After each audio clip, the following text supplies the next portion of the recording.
Problema sa traffic, perwisyo rin ang modus ng ilang batang hamog na nagbabantang babatuhin ang salamin ng inyong sasakyan kapag hindi ninyo sila binigyan ng limos.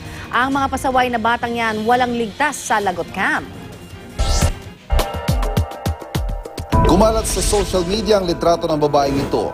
Bagamat nakatalikod, kitang-kita naman ang hawak na bato. Ayon sa Facebook post, sumasalisi sa panlilimos kada hinto ng mga sasakyan sa intersection ng Katipunan at CP Garcia.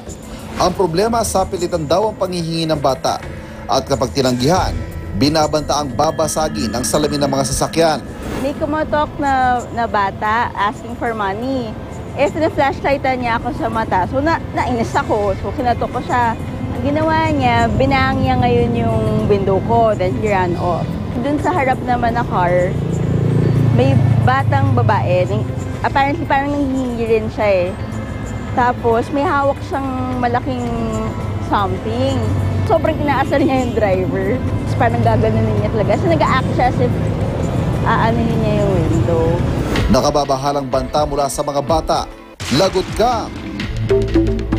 May kaparehong reklamo daw na natanggap sa EDSA Corner North Avenue. Kaya naman sinubukan namin itong tignan.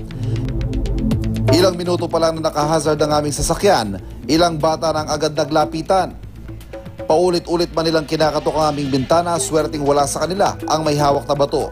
At nang hindi namin bigyan ng mga batang nanlilimos, tinantanan na rin nila ang aming sasakyan at isa-isang nagsitawid sa gitna ng kalsada. Nang sundan namin kung ano ang kanilang pinupuntahan, ayun, kakaibang trip na naman. Lagot ka!